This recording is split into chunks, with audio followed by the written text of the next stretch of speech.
Hey guys, we're back with another classically Abby point of view that she has. And today is Men Stop Hooking Up.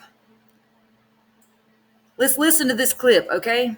Should stop hooking up. Honestly, if everyone could just wait until they got married, the world would be a much better place.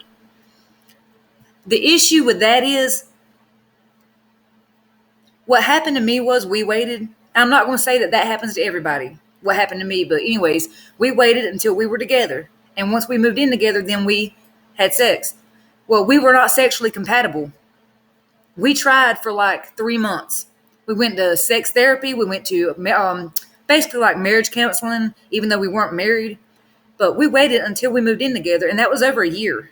We dated for over a year. We spent almost every day together dating. We even worked together. And then once we moved into the same home, we decided that was a good time to have sex. Okay, well, it was not good for either of us. They were into totally different things than I was into. I was not physically attracted to what they were doing and trying to do. They didn't like that I wasn't attracted and into what they were trying to do with me. The rest of that person's body I liked, but once I seen the downstairs package, I was not happy with that. And I'm not saying it because of size, I'm saying because how they used it. The way they used it was just not what I was into. And this is why I say you need to know each other very, very well, inside and out, before you get married. Again, I'm not saying to go mess around with everybody. I would never tell nobody that. So don't let nobody twist my words. What I'm trying to say is my own experiences when I have waited and then moving in or marriage or whatever, it was bad. We did not have the same chemistry sexually, even though we were really close outside the bedroom. We had an amazing relationship outside of the bedroom, which made us think that we would have a great sex life. You know, we liked all the same, movies. We even talked about sex many, many times and agreed on so many things. But then once it came down to the deed, neither one of us was happy. Neither one of us was attracted sexually.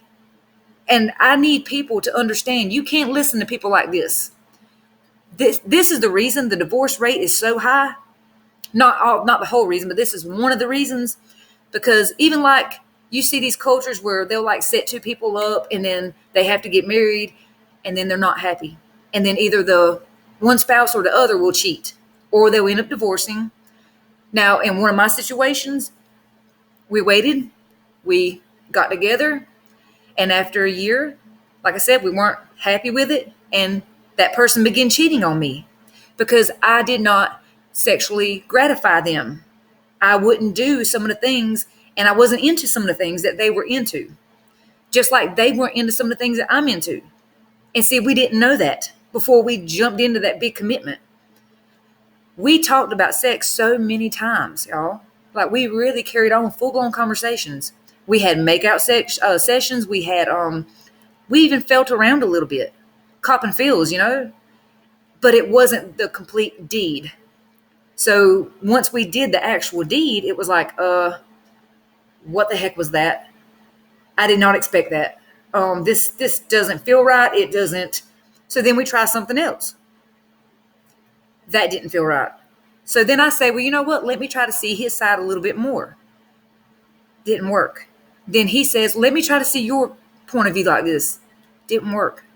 Eventually, after 3 months of counseling and sex therapy and all this other stuff, spending more time together, talking about it more, they began cheating.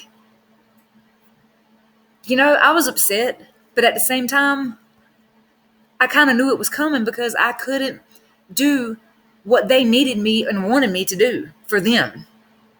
And that's why you need to know your partner inside out, upside down, front, back, everything before you jump into a marriage.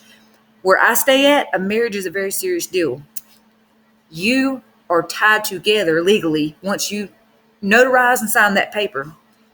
So you be careful when you're listening to people like this who say, oh, well, don't do this till you get married. Well, make sure you get married before you do this and that. That marriage word, you need to be really careful with, because I'm here to tell you, I've been married before too, and what's yours is theirs, what's theirs is yours. And if you get married and you're not happy with each other, You better hope you don't end up with somebody who wants to take everything you have and what you've worked for, and they better hope the same thing, that you don't want to take everything they have. Legally, a legal marriage, it's a big deal. And like where I stay at, a prenup doesn't always save you. And there's no alimony support. A lot of times people don't even get child support. Just need to be careful with the whole marriage thing, the legal marriage. I'm not talking about like the ceremony. I'm talking about when you sign that paper and you notarize it, and you file it, and you're legally married. You have to be careful. And you better make sure that you're happy with that person. And there's some places in the world still, even in 2020, where you can't get a divorce. Once you marry that person, you're stuck with them. There's some places they give you a bad reputation if you get divorced. It's like they're living, like it's like her and these people are living in 1920. This is 2020, honey. If men want to wear dresses, they can. If you want to know your spouse sexually before marriage, you can. Now, I always advise people to be protected. Of course, be protected. Always use protection. Always know your spouse before you jump into stuff. Even if it's getting a house, car, marriage, anything. Because I'm going to tell you, let me turn this down. When I got into getting a place with this person and then we weren't sexually happy with each other, then we had a big argument and had to go to court over who was going to keep the place, who was going to get this, who was going to get that, and we weren't even married. This was just a lease that we shared and a car that we shared. That's why I'm saying you better be careful when you start talk like that. Know your partner.